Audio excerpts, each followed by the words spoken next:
This week on This Week in Blernsball, Don't be a jerk.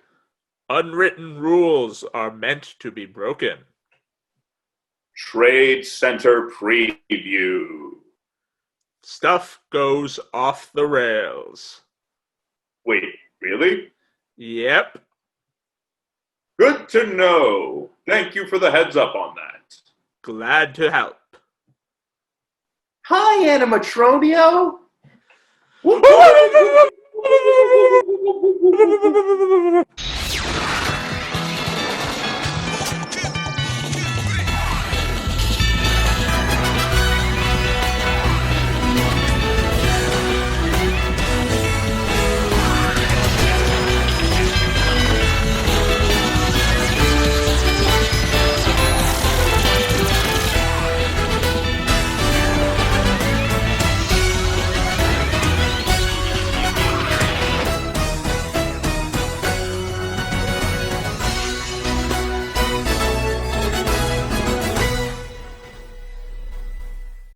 Welcome to This Week in Blernsball. Didn't we used to be a delivery company?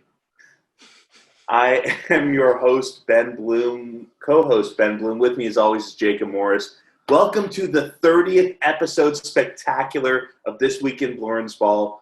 I can't believe we've made it to 30. Most baseball teams haven't played 30 games yet, but we've had 30 episodes. There you go. They told us we'd never make it this far, and here we are, 30 episodes. Well, that's it, everybody. Thank you so much for joining us. We'll catch you later. Yeah. Thanks for joining us. It's been a short episode, but take care, everybody. I mean, most of the stuff that we're going to talk about, you've probably talked about, but that's what podcasts are. Just talking, you know? Yeah, just talking. So, talking. And now you can see us. If you couldn't see us already, reminder, you can see us on YouTube.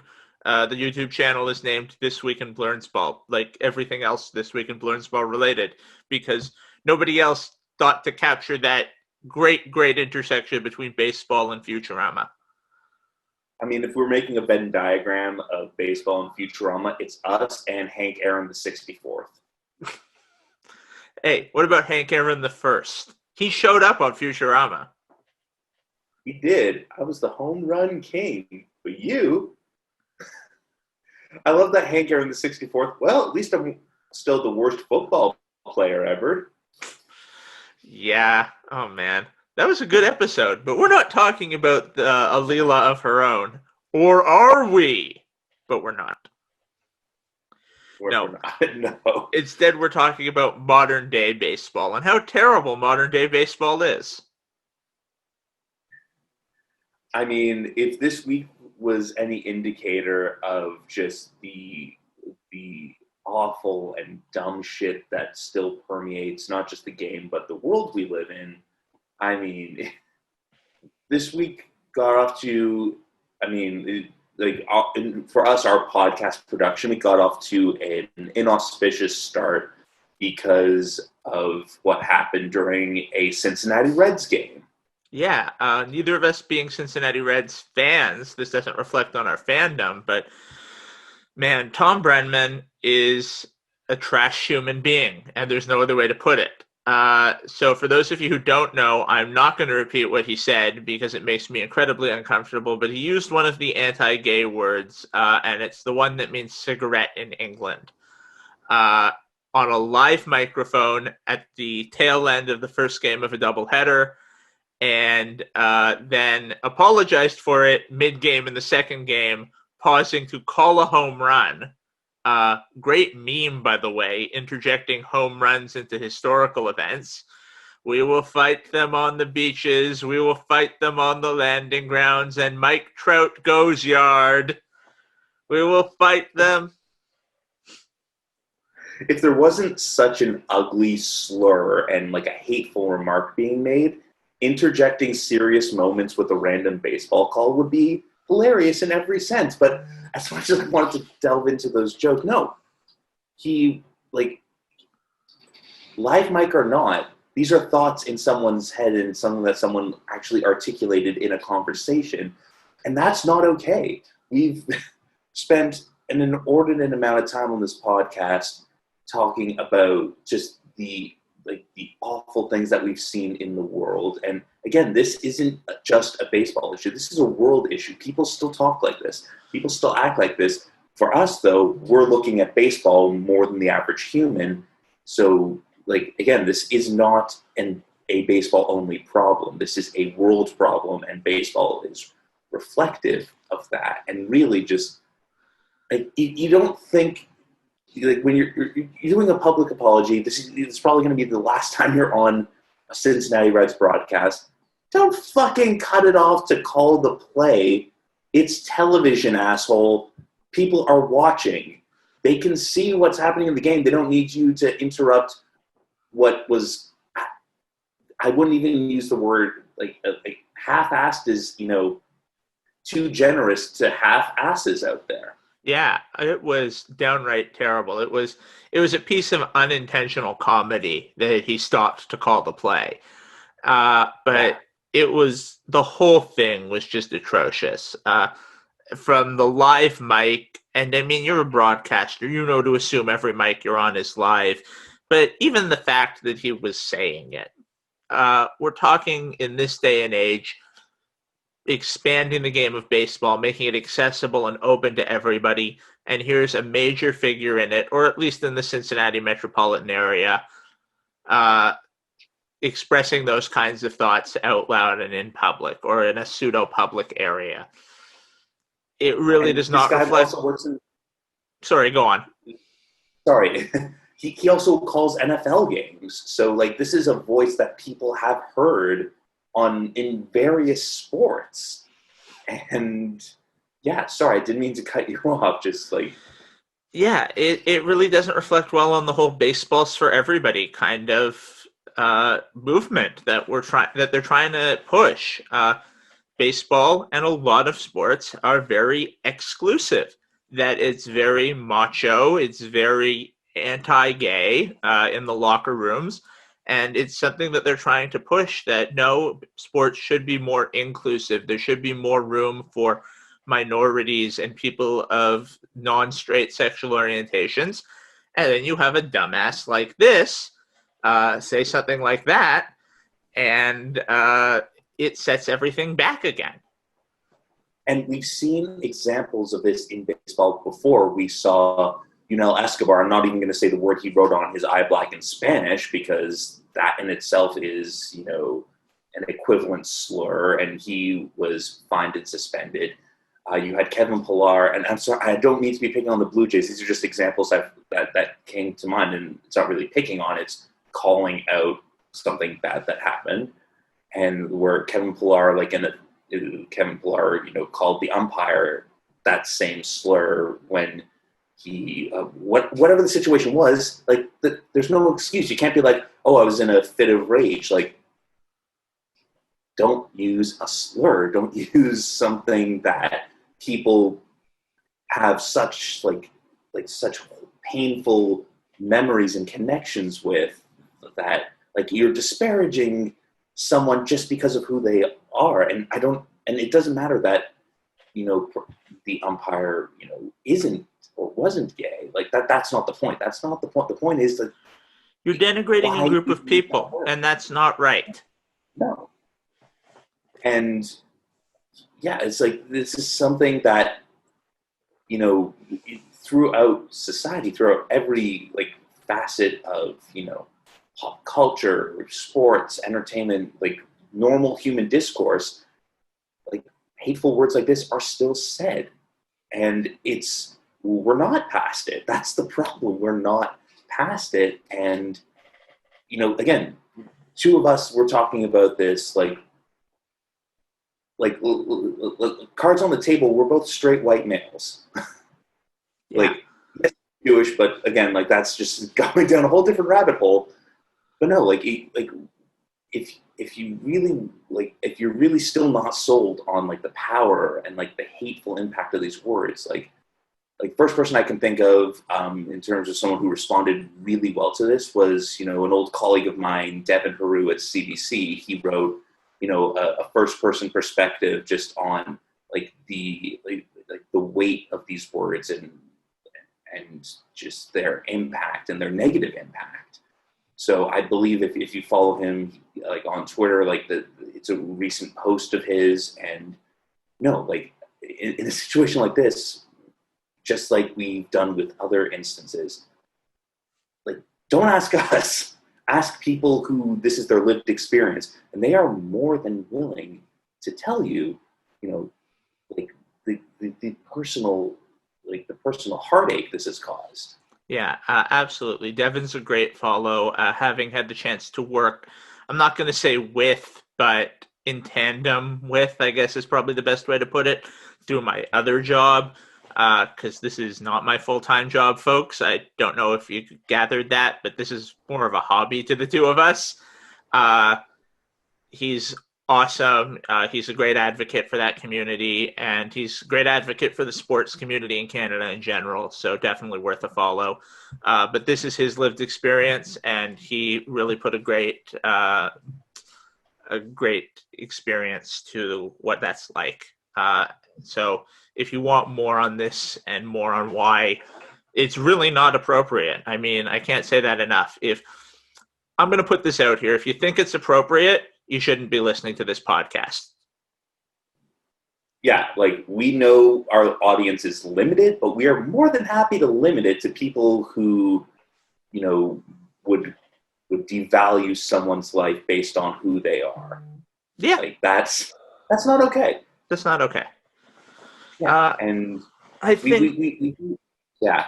Sorry, go ahead. I think this is kind of the point where we've said enough about that. I mean, as two straight white guys, we're coming from a place of a lot of privilege and really ought not to be lecturing on a topic such as this. No, like we can say what we think and how we feel, and that's okay. But again, like we'll leave it at that. And if we do spend a lot of the podcast just goofing off, shooting the shit, like that's the point of this. Like we're but at the same time, like we're not going to turn a blind eye to things. We're not going to like ignore, oh, this happened in baseball and it's unpleasant. No, we talk about that stuff. Like that's part of who we are. Like later on in this episode, we're going to be doing some absurd, hilarious shit, but we're allowed to feed you your vegetables, damn it. Yeah. So on that note, there was some other crappy shit that happened in baseball this week, and unfortunately it happened because of some really cool, awesome shit. Yeah, it's like there again, like we've talked about this in the past, like real world problems versus sports world problems. We're going from a real world problem to a sports world problem. So again, grain of salt, but for sports fans, we take these grains of salt really seriously. It's very salty salt. So, Fernando Tatis Jr., perhaps the greatest young star in all of baseball, perhaps one of the best players, period, in all of baseball right now. He's up there with Mike Trout. He's having one hell of a year. About a week ago, hit a grand slam. Now, normally a grand slam, that's cool. Nobody thinks anything of it. But it was a grand slam in a game that his team was winning big, and he hit it on a 3-0 count.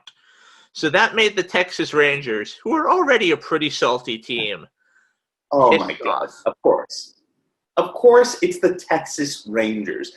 It's like they get, they get so upset and offended and clutching their pearls over a bat flip in a playoff game that they then proceed to hold years-long grudges and throw punches.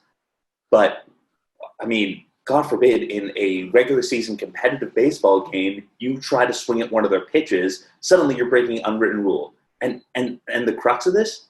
Oh, well, he swung on a 3-0 count. So that's forbidden. That's the stupidest thing I've ever heard. If you don't want the guy to hit a home run, throw a better pitch. And on a 3-0 count, if I'm a hitter, which softball leagues can attest to that I am, a 3-0 count is the best time to be swinging because they have to throw a guaranteed strike. In my head, this was years ago. I was playing in like an adult softball league, and I got to a 3-0 count, and it was a perfect pitch, and I swung at it. And then the guys from the bench were like, "What are you doing? That's a 3-0 count." I'm like, "Guys, I just hit a double. What Yeah. 3-0 count? Fuck that shit." If it's a good pitch, you swing. And it's not like baseball is like hockey or soccer or football or basketball or any other sport with a clock. In baseball, you need to make all 27 outs. Anything can happen. So, yeah, you're running up the score, but you don't know. Maybe the bullpen's going to melt down. So you score as many runs as you possibly can to increase your lead. You don't take your foot off the pedal because you don't know what's going to happen. You have to get all of your outs to win the game.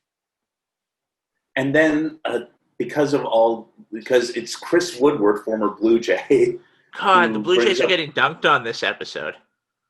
I know, and again, we're like only calling what we're seeing. Hey, the Red Sox are 9-20. I have nary a leg to stand on. Yeah. But then the Padres manager says something about it, and then Tatis, like, again, if you're looking for someone who plays the game the right way, first of all, who gives a shit what the right way is? He's having fun, and he's exceedingly talented, and he's making his team better. That's the right way to play baseball. Yeah.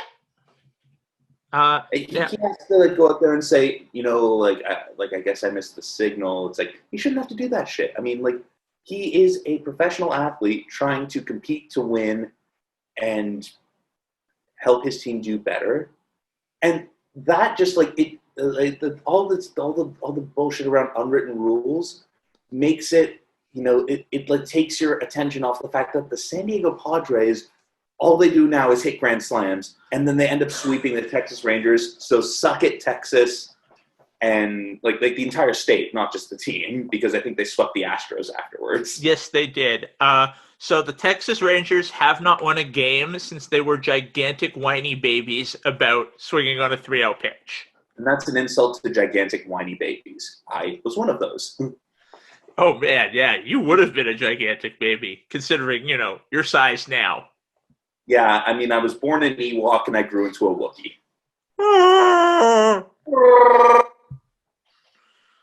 That would have been devastating for our listeners. Hope we didn't blow out the levels there. Yeah, I'll fix it in post. Unwritten rules, like I get when you're playing like house league 7-year-old baseball. It's like, okay, maybe you don't go first to third, like you slow the runners down. That's okay because children have feelings and stuff. But in a professional league, you're not going to see, in a basketball game, hey LeBron, maybe just settle for mid-range shots for the rest of the game. Yeah, I would really appreciate that. Yeah, if we're going to talk about not hurting feelings, you need to have a mercy rule. As long as there isn't a mercy rule, you go for the throat. That's my motto. Yeah, and again, mercy rules do exist, but not at the professional level. Yeah. It's like no one's going to give me a mercy rule if I'm late for a deadline or if Jacob forgets to put the dishes in the dishwasher when he's home with his lovely wife. Like, he doesn't get a mercy rule, and neither do professional athletes. Yeah. The real world doesn't have mercy rules. And professional sports are just a proxy for the real world. And by the way, Taryn tells me to tell you again, dude, come on. You use a plate. It's just a quick rinse. Yeah, no? Quick rinse? Why not? Sorry for the impromptu marriage counseling. That was all fabricated, by the way. If anything, it's me telling Taryn to give the plate a quick rinse. Oh, okay, I'm stepping out of this. Yeah, there we go. So yeah, unwritten rules suck. Like, let's not be sticklers about things like that. Baseball, we almost didn't have it this year. Let's enjoy it. Let's not be sticks in mud about it. And speaking of almost didn't have it this year, let's talk about who had COVID this week. This week's award goes to the New York Mets. They are my favorite squadron. The Night Mets are my favorite squadron. So one player, one team personnel. So non-specific coach, I guess is what that means. Uh, Mhm. had positive tests. Thankfully, it was rather contained. All it did was wipe out the Subway Series, which is unfortunate, but you got to be Again, safe. we're playing a really risky game right now. I mean, of course, it's a serious disease. It is still not anywhere under control in on the planet. Never mind the United States. Like even New Zealand, who like they've literally got to reopen, they had to reclose out of precaution. So again, a lack of a bubble on a massive landmass with a huge population. Sure, why not? Let's have everyone travel around the goddamn country. Like, I mean, this one, you're putting people at higher risk when you have to do these rescheduled, improvised games because there's already enough variables. Adding more to that, like I don't know how the Cardinals are going to finish their season without like another outbreak potentially happening. Yeah, no, the Cardinals season is insane. It's absolutely nuts what they're talking about, where it's like 54 games in 48 days that they had to play, no off days for the rest of the season. It looks like the minor leagues. And there was a great tweet that we saw where it was by striking down the minor leagues, the major leagues have become the minor leagues. They've got 7 inning doubleheaders, they've got one off day a month. Uh, it's Return of the Jedi, and not the good part of Return of the Jedi. Oh my god! I mean, seeing that tweet, it's like now we're getting into a whole other Venn diagram because it's so true, and it's amazing how everything can be described with Star Wars. I mean, I'm not saying that Rob Manfred is Kylo Ren, but he really is, and not in the fun John Oliver sex dream kind of way. He keeps coming back to that bit, and it's the best bit. It is. No, it's just this is Crush just me, you drop dead. load-bearing wall. Oh, it was so funny that breakfast came out my nose.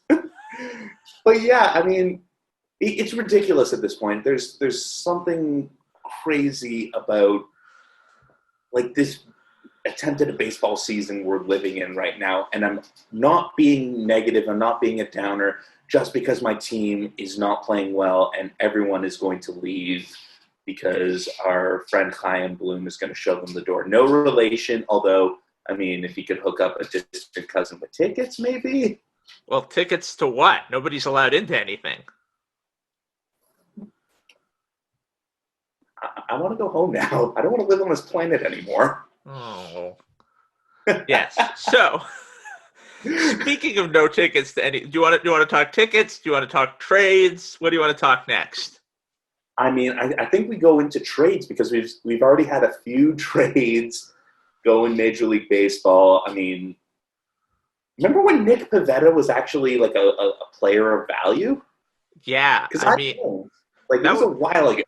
that was a while ago, but fixing the Phillies bullpen by using pieces of the Red Sox bullpen, the entirely ineffective Red Sox bullpen, that's a With move. multiple World Series rings. Let's Yeah. not forget, Brendan Workman was like above average in the 2013 playoff run. Heath Hembry, not Alan Embry, which I mean is just great for Red Sox reliever lore. I mean, Heater was great. I mean, he would get you out of a jam that he inevitably caused, but he helped him to a World Series win in 2018. And Brandon Workman's my dude, not just because he's like a tall guy with like a black beard. I mean, like, well, what similarities could I see with that? No, I mean, I don't see it at all. But that's the thing. Bullpens are so incredibly volatile. mm-hmm. To find a guy Especially when you don't have starters. yeah, yeah. Oh. Yep. Not a lot of whiffing when the Red Sox are on the mound. That's fair. Yeah, but to paraphrase Zoidberg, your trade is bad and you should feel bad. And then it's really indicative of Philadelphia sports that the gang tries something crazy and it backfires. Yeah, well, I understand it from the Phillies' perspective. They desperately need bullpen arms. It's a severe weakness for them. It came at virtually zero cost, and they're pushing for a playoff spot because this playoff season is cuckoo crazy. Yeah, the Blue Jays are a playoff team, The Blue and Jays are almost certainly going to be a playoff team. So that makes me sad. I took a look at the standings last night. The eighth seed in the American League is going to be the third place team in the AL East. Um, the third place Of team, course, it is. the third place team in the AL Central is way ahead. The third place team in the AL West is way behind. Uh, Now, technically, because they're just doing straight seeding and not the top six or the top two from each division, it could be as high as the seventh seed because Houston is doing so poorly. Well, they've turned it around, which makes us all very upset. I mean, like, yeah, there's the playoff alignment. I was looking at the standings just before the podcast started, and in between, rending sackcloth at the state of my beloved Red Sox. I mean, Cleveland, for all the shit that they've been through, are a playoff team right now. The Chicago White Sox, the best team no one's talking about. I mean, Luis Robert, that's a Rookie of the Year candidate right there. Jose Abreu has found his old form again. Eloy Jimenez, I mean, geez, this is going to be like, didn't the White Sox do something like 3 Cuban players hit home runs like back to back to back? I mean, that team, I'd love to see a real L Train series in the World Series. Like, that'd be amazing. That'd be terrific. I mean, it's too bad they're going to play it in Dodger Stadium, but Right. the bubble. The bubble. The bubble, And, yes, of course. and at least they're talking about bubbling the playoffs and taking some suggestions from the NHL, according to Jeff Passan of ESPN. But White Sox Cubs in the World Series would be really cool. It'd be great. I mean, regardless of location. And then you look in the National League at, potential wildcard teams. Like, Milwaukee's under 500 right now. There's only 4 teams in the National League that have a record of 500 or better. There are going to be below 500 teams that make the playoffs this year. Part of that is the Miami Marlins. Hey, the potential World Series champion Miami Marlins. Remember, they have never lost a playoff series. That is true. They just need to self-destruct after, like, in the season afterwards. Don't worry, they will. This team doesn't actually exist. Need a baseball team? Why not Zoidberg? Oh, wait, this isn't the beginning of the episode. No. Oh, man. I'm telling you, like the fact that Miami's going to get in on a pro-rated winning percentage is just hilarious. Yeah. The first place, asterisk, Miami Marlins. It's just ridiculous. But, I mean, your Toronto Blue Jays, your Buffalo Blue Jays, picked up an interesting acquisition, I would say. I mean, just for cash considerations, but yeah, I mean, Daniel Vogelbach, for a second I thought you were talking about Ryan Vogelsong, like the once great San Francisco Giants pitcher, but well, I mean, that would have made more sense based on what the Blue Jays need. Pitching, because Trent Thornton is down with an injury, Nate Pearson is down with an injury, Matt Shoemaker, unfortunately, is down with an injury now. But instead, they got another thick first baseman. There's a type. Ross Atkins has a type, and it's first base DH types who are big dudes. I mean, the dude abides, and as one of the, as a member of, well, I guess I'm not really a member of the Gigante First Baseman Club, but I like to say that I am just because of all the softball I used to play before the world shut down. I mean, in terms of having a versatile lineup, guys that can play multiple positions, that's been really like the trend in baseball over recent years. Like, you need guys that, can, play up the middle and the outfield, or guys that can play either corner. We're going back to the 90s with the Blue Jays. We just want dudes who mash. Well, it's funny because Vogelbach, plays essentially the same position and fills essentially the same position in the lineup as a guy they've already got. His name's Rowdy Tellez. He's a big dude. He plays first base. He mashes lefties and mashes righties. Yeah. I Tribe member too. Tribe member too, Rodrigo. His name's actually Daniel. Yeah. I mean, I would have preferred instead of Rowdy, he went by Vildachaya, but I mean, that's just splitting hairs at this point.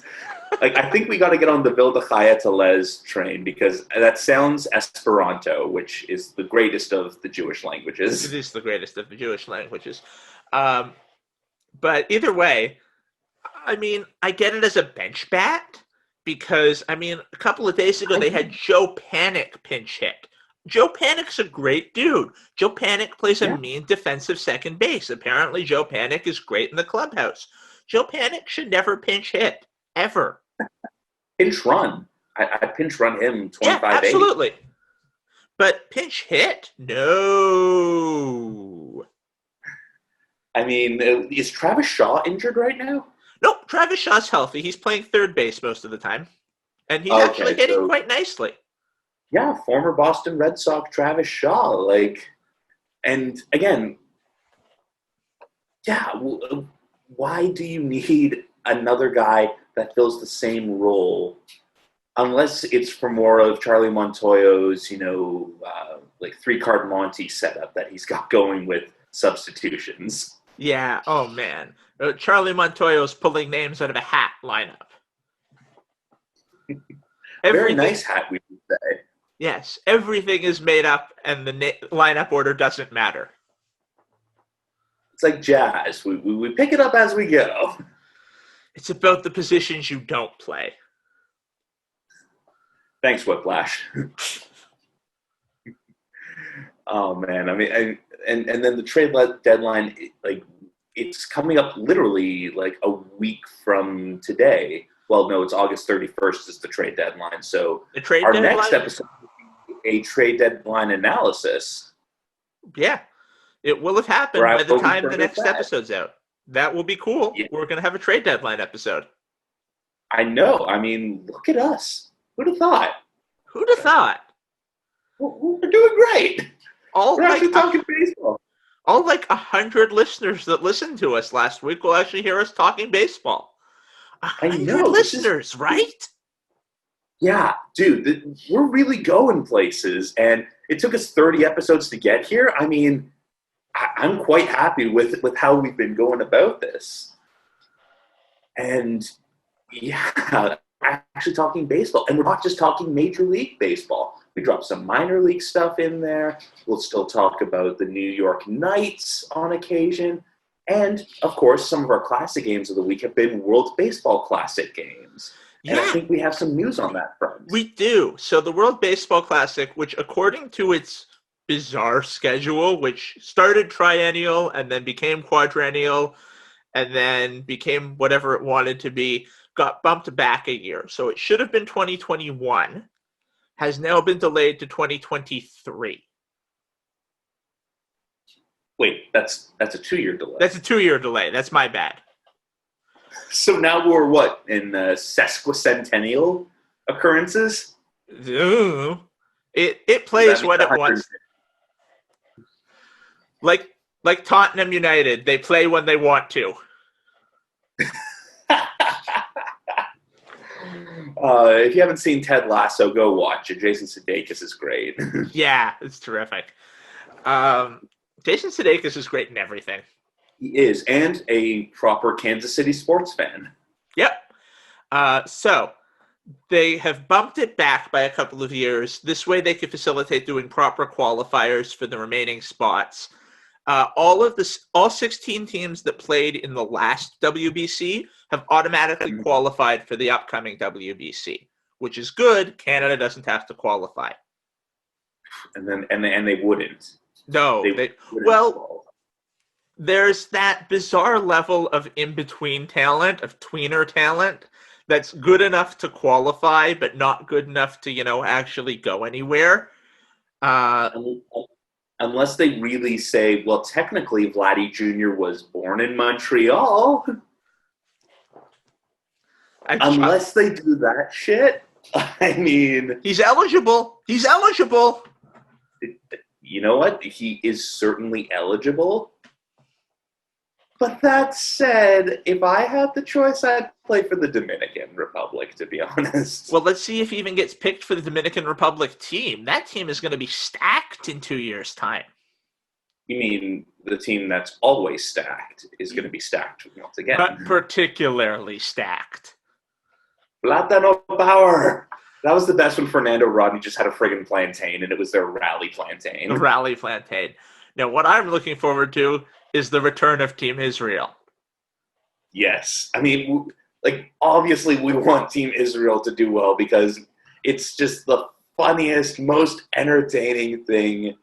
And what I really hope this time around is that they get some sponsorship from Loma Brewery and get some of the Jiu-Jitsu Hazy IPA from Kevin Youkilis. Yes, that'd be awesome. Now, I want to see them get more Major League guys because there are some Jewish Major League guys who they could get to play for them.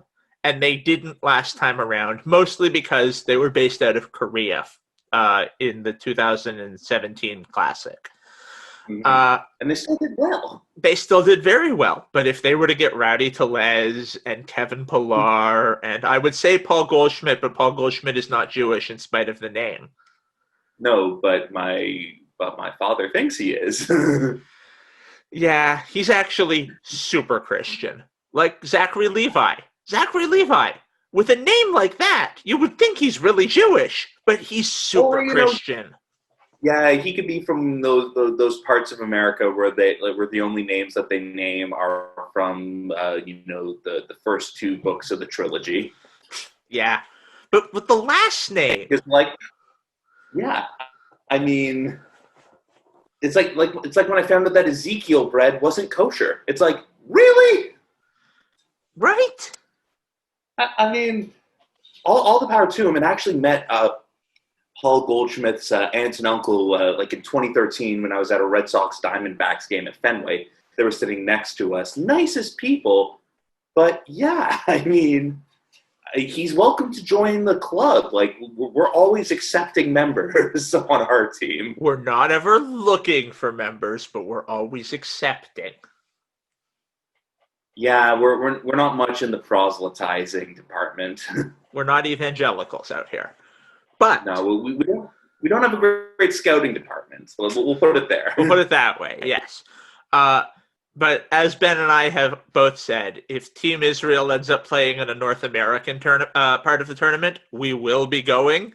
And you can bet damn well sure we're going to be playing the full media bust here. We're going to make sure we're getting some sort of media accreditation. We're going to be getting interviews with Team Israel players, the whole 9 yards for this week in Blernsball.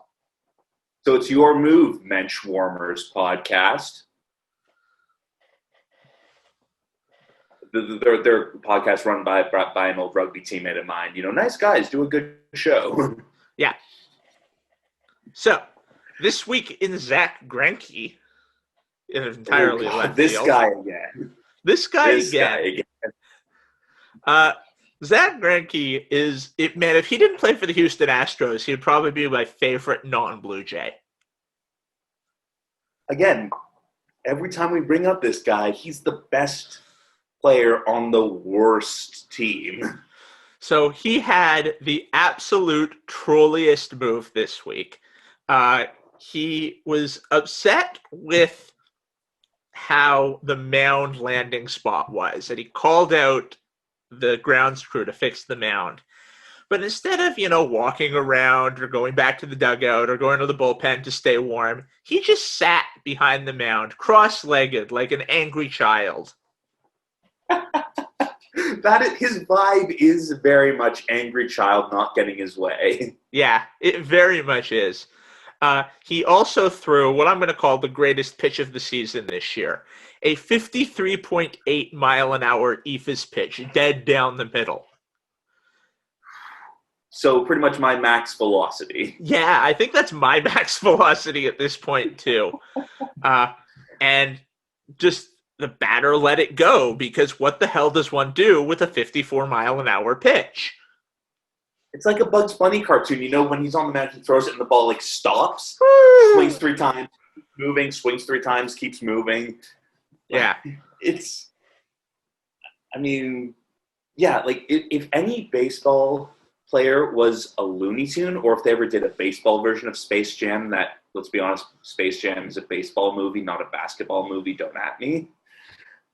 Zach Greinke wouldn't be the athlete. He'd be one of the cartoons. He would. Now, if they were to remake Space Jam as a full baseball movie.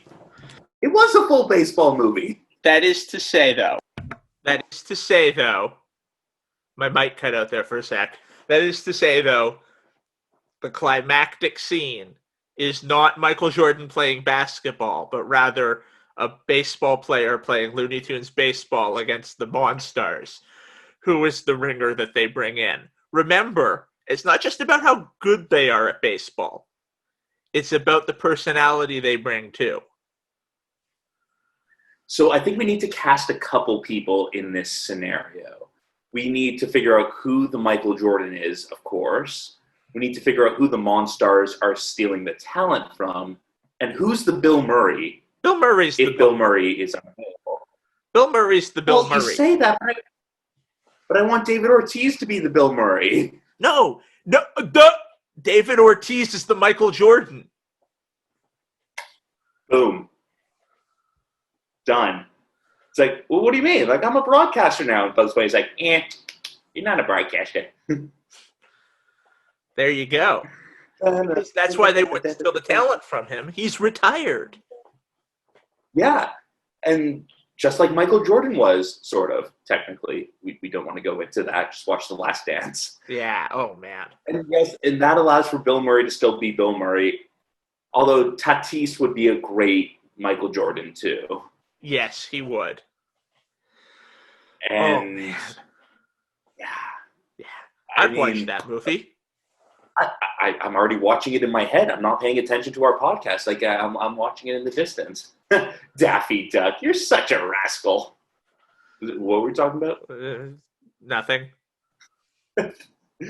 Oh, man. Speaking of going off topic on things. We're now done talking about baseball, guys. So if you want to listen to us talk about nerd crap, keep listening, and it'll be fun. But if you were only here for the baseball, really? You were only here for the baseball? Okay. Sure, why not be only here for the baseball? Because what we're about to talk about is the most important thing we have ever talked about on this podcast. The fact that DC Comics is going to make good movies now. I know. Good movies from DC Comics. Who'd have thought? This is like a good live-action movies, I should say. Their animated stuff has been consistently great for years.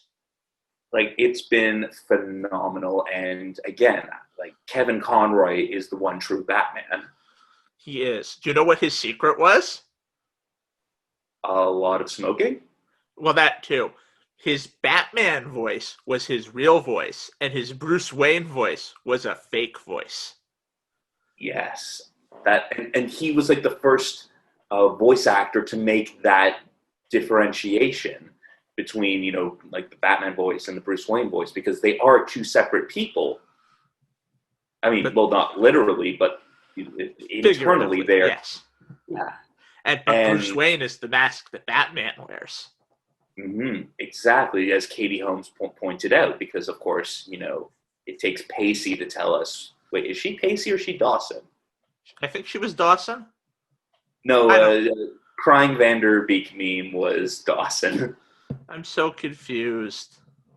I don't want to wait for our lives to be... Wow, it's a depressing song. That's a very depressing song. Oh, my God. All right, so let's stop talking about, like, bad things from the 90s and focus on great things from the 90s. First off, for more Kevin Conroy content, go to Michael Rosenbaum's Inside of You podcast, his most recent episode. Yes, that's a Justice League reunion, the animated voices of The Flash and Batman shooting the shit together, because, yes, Lex Luthor was The Flash. Yeah. And really, though, we have a new Batman. We have a new Batman in town, and it looks awesome. So the trailer, based on only 25% of the movie being done looks tremendous. Robert Pattinson as Batman, I am down for this. This is the Batman we should have had in Justice League. Young. Whoa. Batfleck Look, is a perfectly good I've Batman. got nothing against Batfleck, but he didn't jive with where the rest of the Justice League was thematically within the Justice League film. All of the rest of them were getting started, and then we have old, raggedy Batman. It didn't really make sense. Frank Miller Batman is the Batman we need, not the Batman we deserve. But that said, they're going like to year 2 in the comics era Batman for the Robert Pattinson, Matt Reeves movie. Holy shit, that commercial gave me goosebumps, and not just because it had Nirvana as the song track in the background. Yeah. Oh man, Commissioner Gordon looks awesome. Jeffrey Wright is a fantastic actor, and he's like a perfect Jim Gordon. Inspired choice for Jim Gordon. They have Zoe Kravitz as Catwoman. She's phenomenal in her own right, and like we're gonna see like a good Catwoman, like the first good Catwoman since really, the holy trinity of Julie Newmar, Eartha Kitt, and Lee Merriweather, because they were the greatest Catwoman. They were the greatest Catwoman. Colin Firth making a very brief appearance as Penguin. Wait, was that Firth or Farrell? Farrell. My bad. Colin Farrell. I always get the two confused. Well, they're both named Colin, and all Collins are the same guy. All Collins are the same guy. Yeah, and it is a brutal detective Batman movie. And also, finally getting the Joker done justice on screen for the first time in 50 plus years. Nothing against Jim Carrey, but that was Jim Carrey playing the Mask in a Batman movie. I mean, it'll be nice to see the Riddler back. Right, the Riddler. My bad, not the Joker. Oh, I was blowing past it. I didn't want to draw attention to it, but now we've drawn attention to it, and now we're stuck in a rut. I mean, yes. Paul Dano, who is he's like a few light bulbs short of an Edison museum. He's gonna be pretty terrifying as the Riddler, and I like that they're going for the dark Riddler, which. I mean, there's room for hilarious Riddler. Frank Gorshin was a stand-up comedian, and he was the first Riddler. Jim Carrey is Jim Carrey. Yeah. And Plastic face. Yeah. Alrighty then.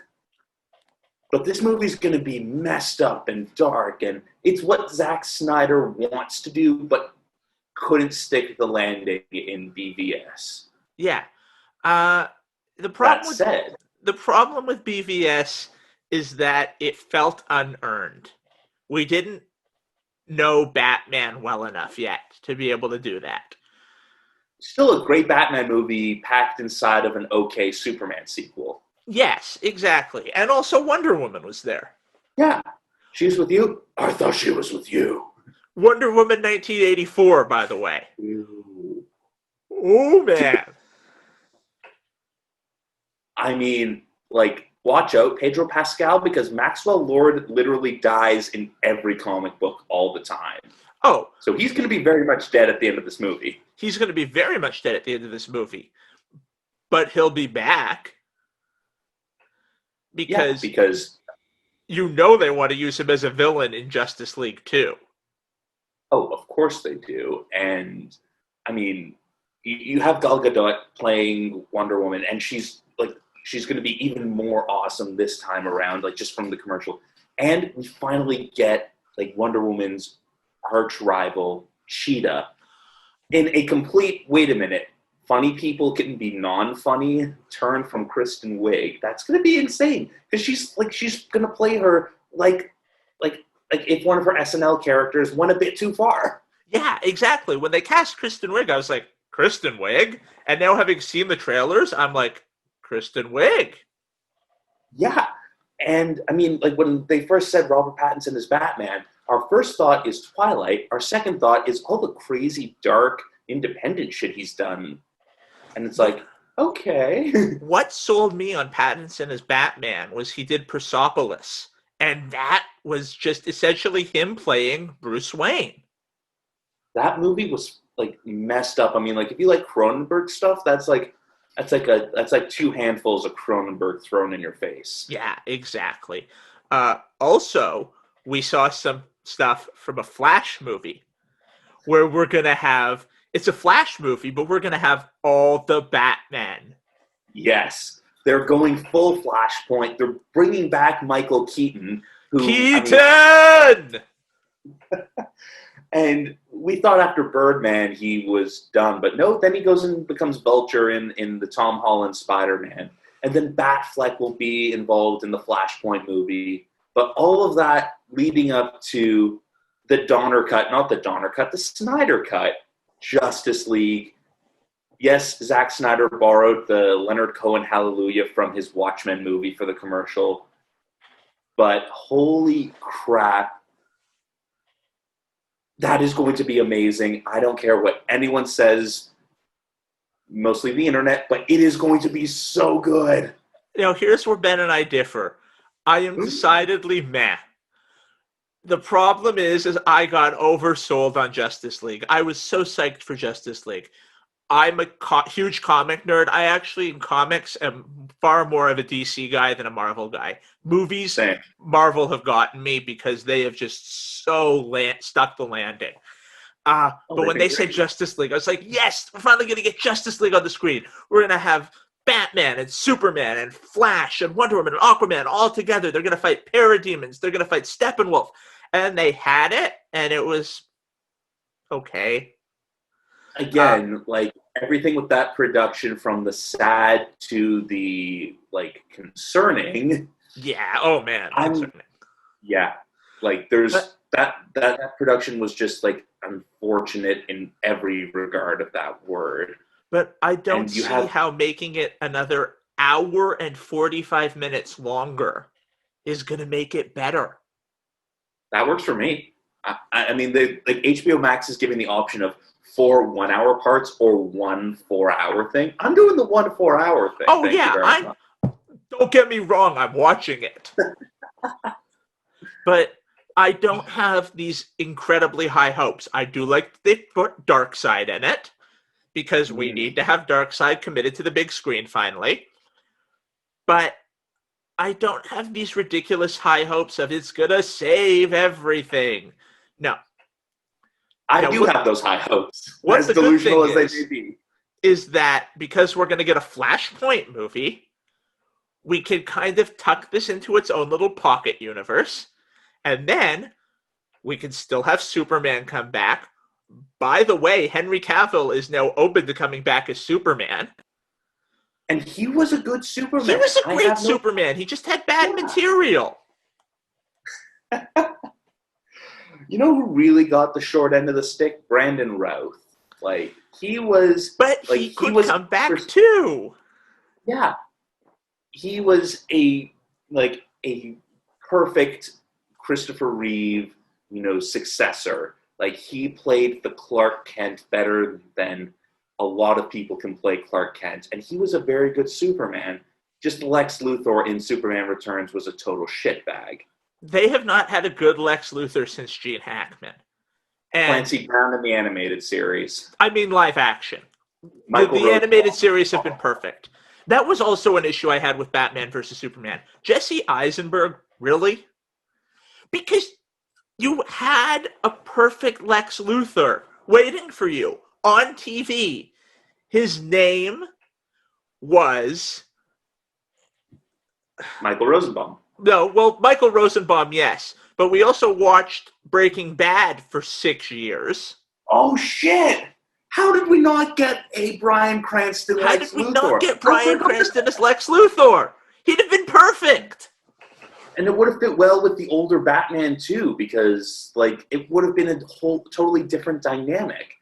Because then you could see, okay, Lex Luthor and Batman, are contemporaries. Yeah.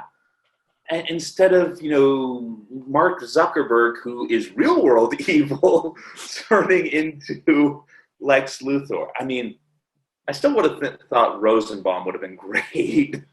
Yeah, well, the good thing is with the multiverse, is they can bring parts from everywhere into this new movieverse.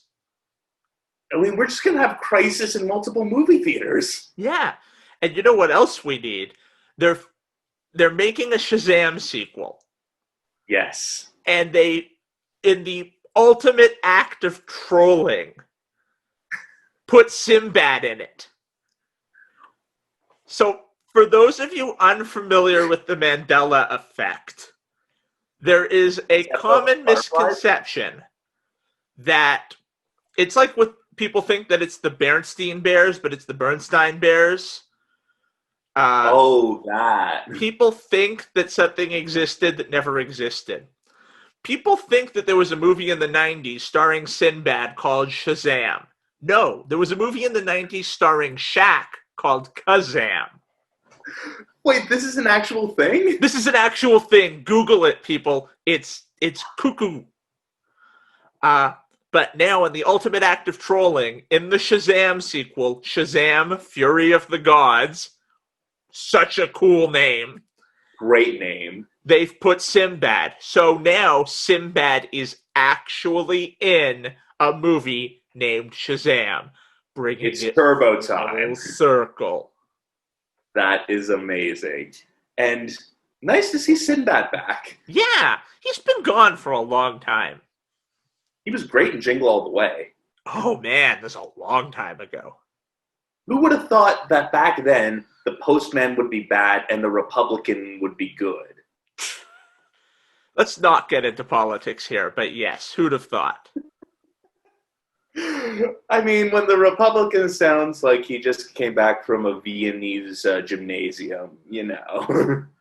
But speaking of bad movies, we're going to introduce you to a new feature here on This Week in Blernsball. And it's dedicated to the king of bad movies, James Bond himself, Mr. Sean Connery. The accent everyone thinks they can do, and most likely can, because it's an easy accent to do. Yes.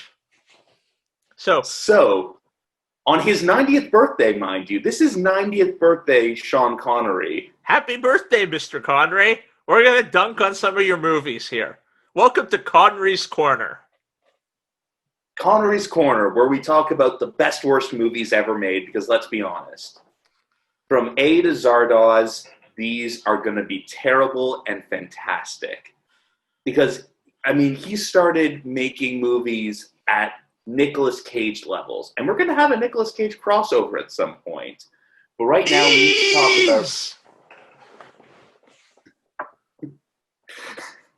we need to talk about the one that in our side conversations during the week of pre-production that drew us to this Connery Corner, Highlander.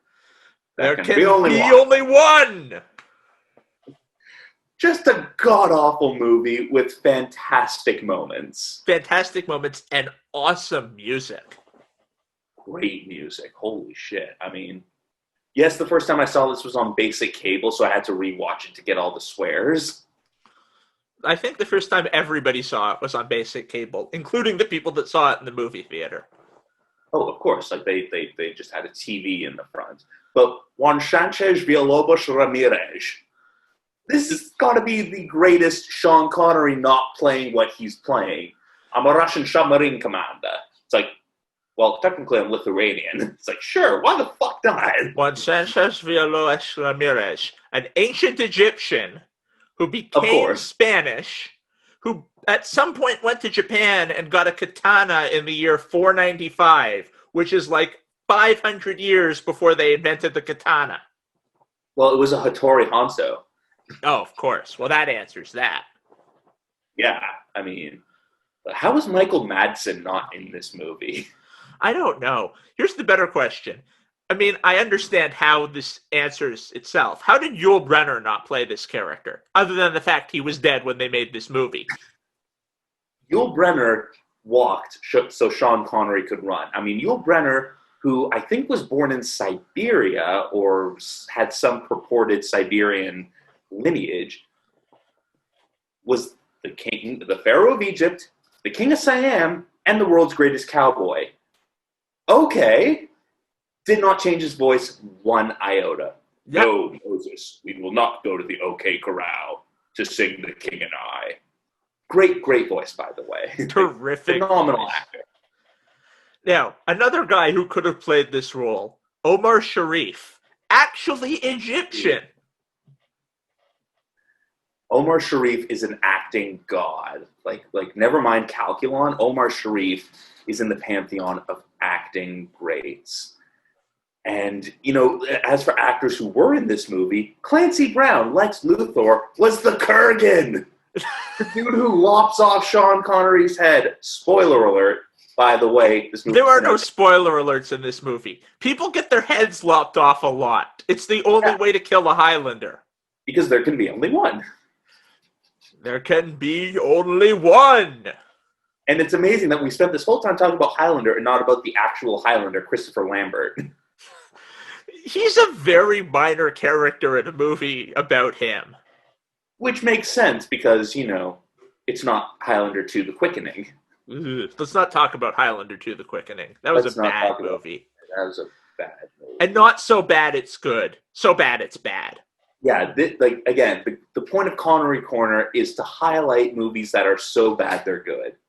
So for this one, I give it 7.5 martinis, shaken, not stirred.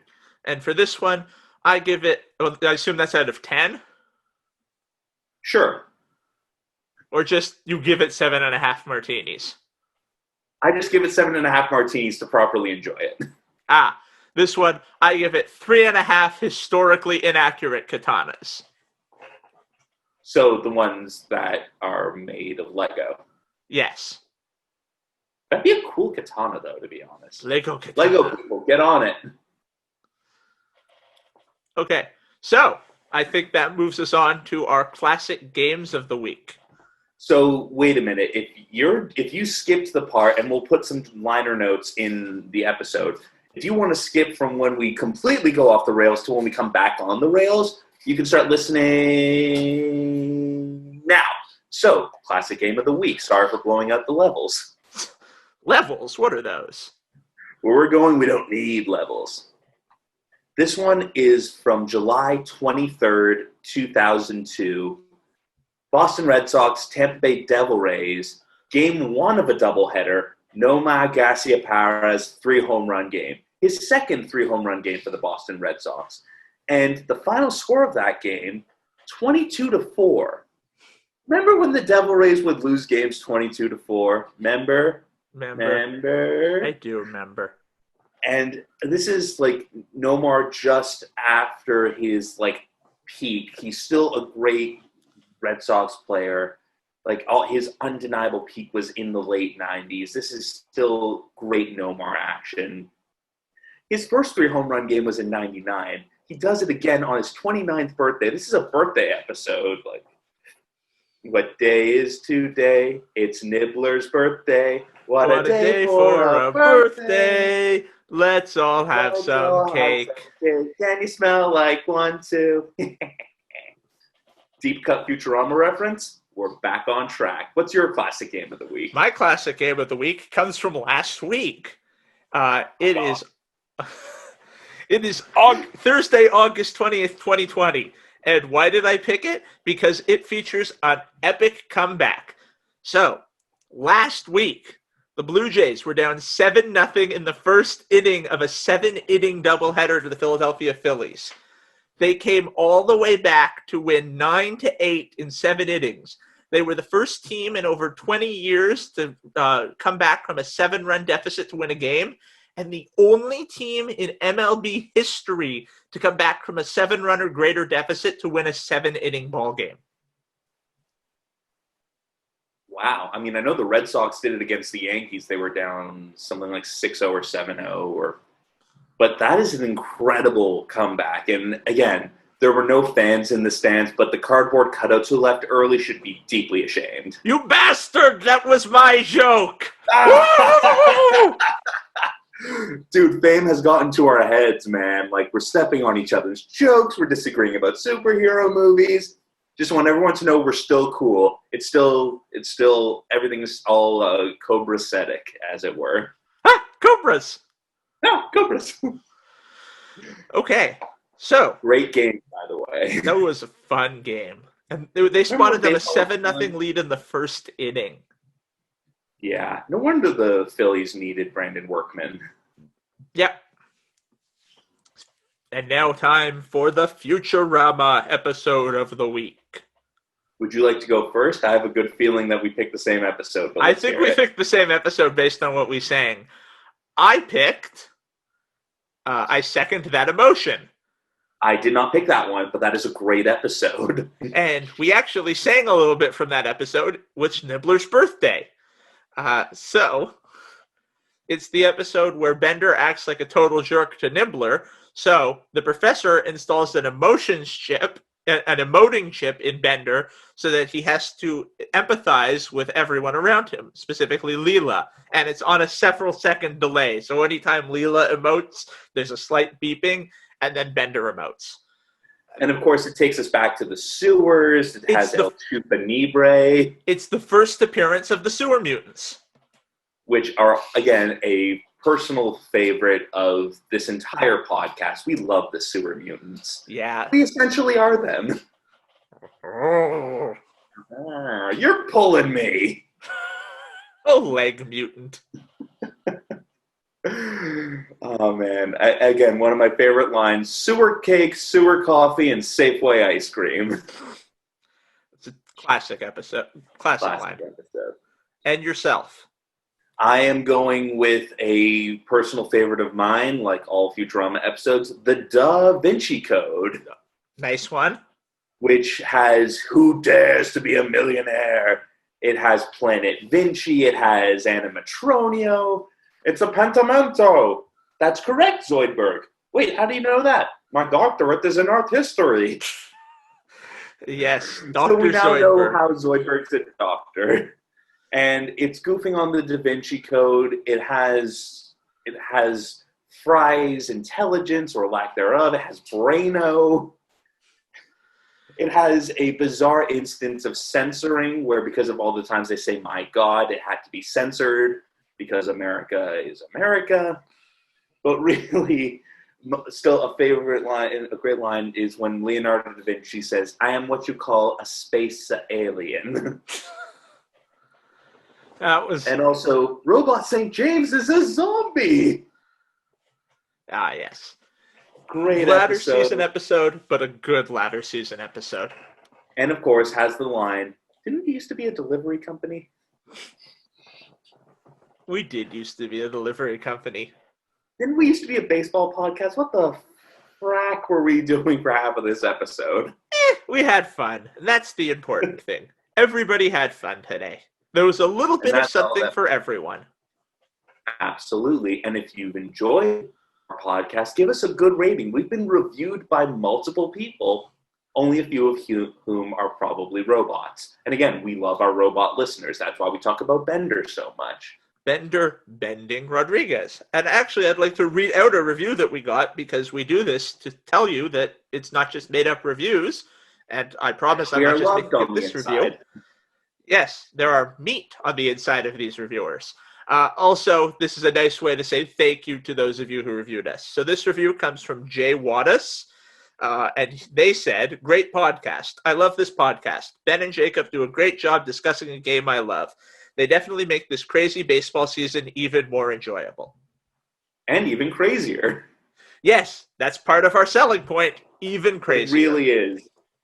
And you can leave comments for us on wherever you listen to podcasts. We're on SoundCloud. We're on... No, we're not on SoundCloud. Fuck, you do the official stuff. Again, for those of you who thought otherwise, Jacob is the brains behind the operation. I am the air quotes, significant air quotes talent.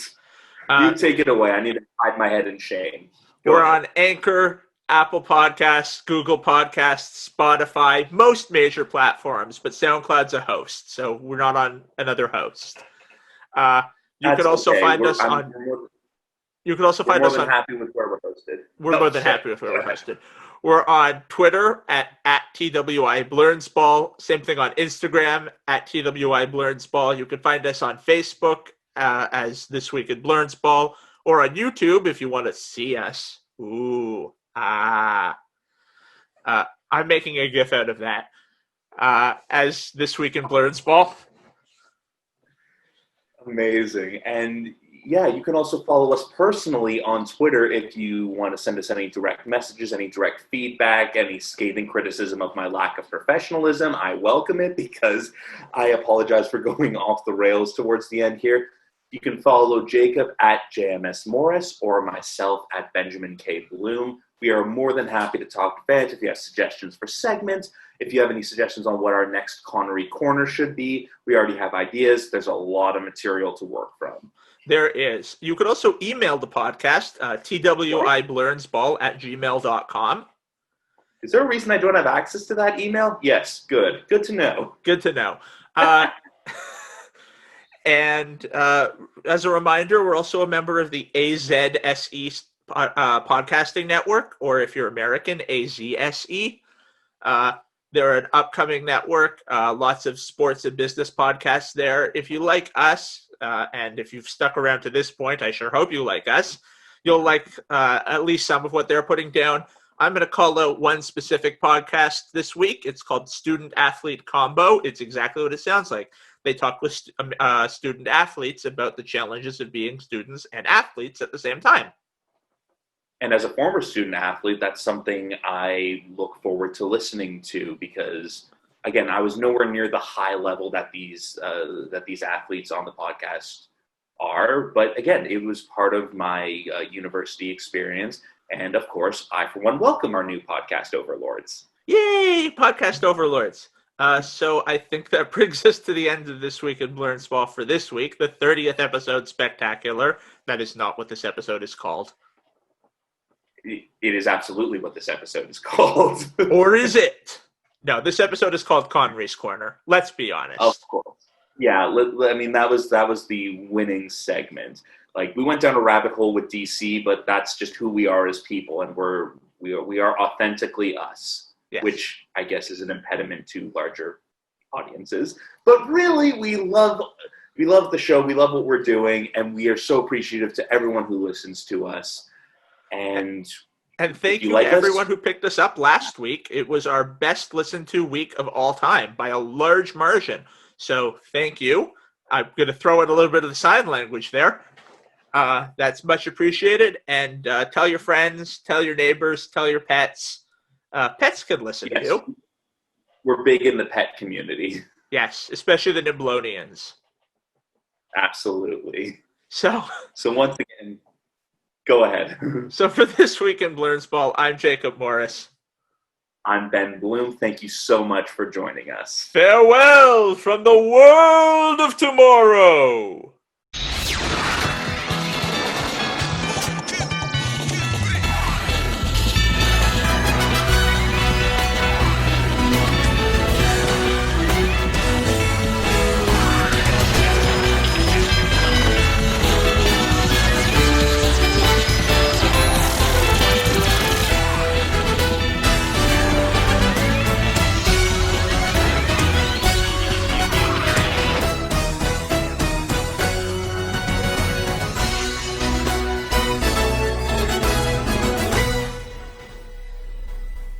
Coming up next week on This Week in Blernsball. What day is today? It's Nibbler's birthday. What a day for a birthday. Let's all have some cake. And you smell like one too.